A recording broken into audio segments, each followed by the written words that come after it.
Hello, welcome back to my channel. In this video I'm sharing with you step-by-step guide how to turn on TikTok dark mode.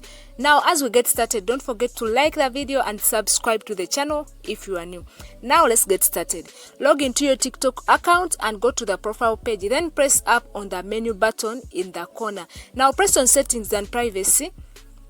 Now make sure that you scroll to the bottom, and press on display.